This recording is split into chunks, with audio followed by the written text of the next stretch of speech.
भगवान कृष्ण विष्णु के 8वें अवतार हिंदू पुराणों में एक महत्वपूर्ण व्यक्तित्व है। अपनी बुद्धि, कूटनीति और दिव्य शक्तियों के लिए जाने जाने वाले कृष्ण ने महाभारत में एक महत्वपूर्ण भूमिका निभाई। कुरुक्षेत्र युद्ध के बाद मैंने द्वारका नगरी की स्थापना की। मैंने गुजरात के तट पर एक सुंदर द्वीप चुना और इसे एक शानदार शहर में बदल दिया। द्वारका, जिसका अर्थ है प्रवेश द्वार, कृष्ण के शासन का प्रतीक और यादव संस्कृति का एक समृद्ध केंद्र बन गया। अपने विशाल दीवारों और भव्य महलों के साथ यह शहर यादवों की समृद्धि और शक्ति का प्रमाण था। यह ज्ञान और कला का केंद्र था जो दूर दूर से विद्वानों, कलाकारों और व्यापारियों को आकर्षित करता था। द्वारका में जीवन, भौतिक प्रचुरता और आध्यात्मिक खोज का मिश्रण था। शहर के निवासियों को उच्च जीवन स्तर का आनंद मिलता था। उनके पास बेहतरीन भोजन, कपड़े और मनोरंजन तक पहुंच थी। कृष्ण ने शहर के शासक के रूप में अपने लोगों की भलाई सुनिश्चित की, शांति और सद्भाव के माहौल को बढ़ावा दिया। हालांकि इस रमणीय परिवेश में भी विनाश के बीज बोए गए थे। एक भविष्यवाणी ने यादव वंश के पतन की भविष्यवाणी की थी और कुरुक्षेत्र युद्ध के बाद दिए गए एक श्राप ने द्वारका के भविष्य पर एक लंबी छाया डाली। महाभारत पारिवारिक संघर्ष और दैवी हस्तक्षेप की कहानी का द्वारका के भाग्य पर गहरा प्रभाव पड़ा। कौरवों की माता गांधारी ने युद्ध में अपने सभी पुत्रों को खो दिया। दुख और क्रोध से व्याकुल उसने रक्तपात को रोकने के लिए कृष्ण को दोषी ठहराया। अपने दुख में गांधारी ने मुझे शाप दिया, ये घोषणा करते हुए कि मैं पूरे यादव वंश के साथ उनके बेटों के समान ही नष्ट हो जाऊंगा।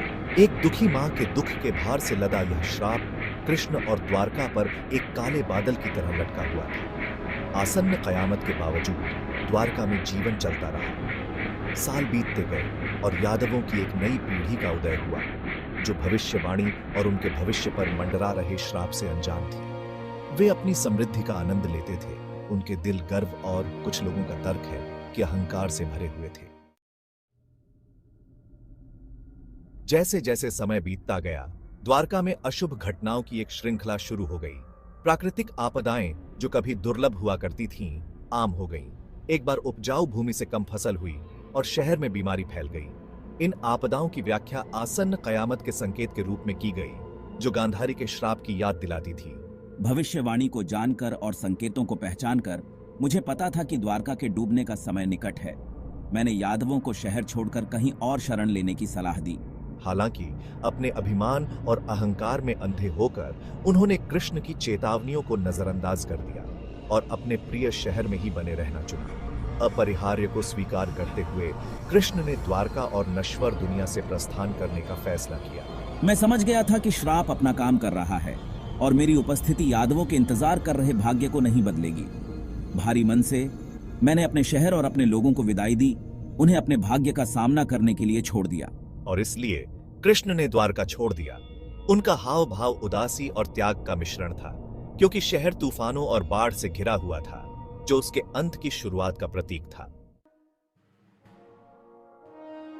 मेरे जाने के तुरंत बाद गांधारी के श्राप की पूरी ताकत द्वारका पर बरस पड़ी।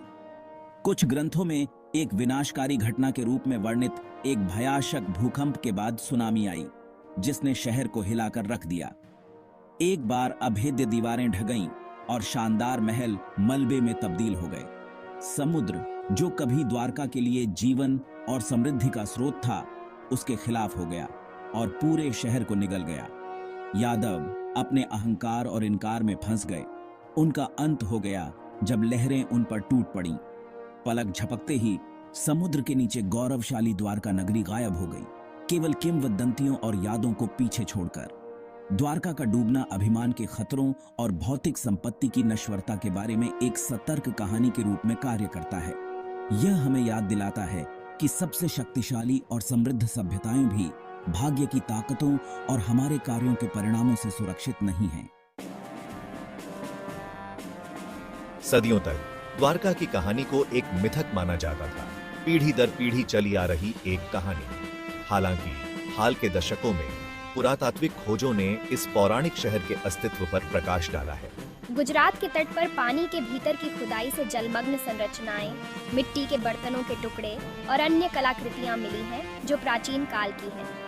ये निष्कर्ष जबकि निर्णायक नहीं है, महाभारत में वर्णित स्थान पर एक प्राचीन शहर के अस्तित्व का समर्थन करने के लिए सम्मोहक साक्ष्य प्रदान करते हैं।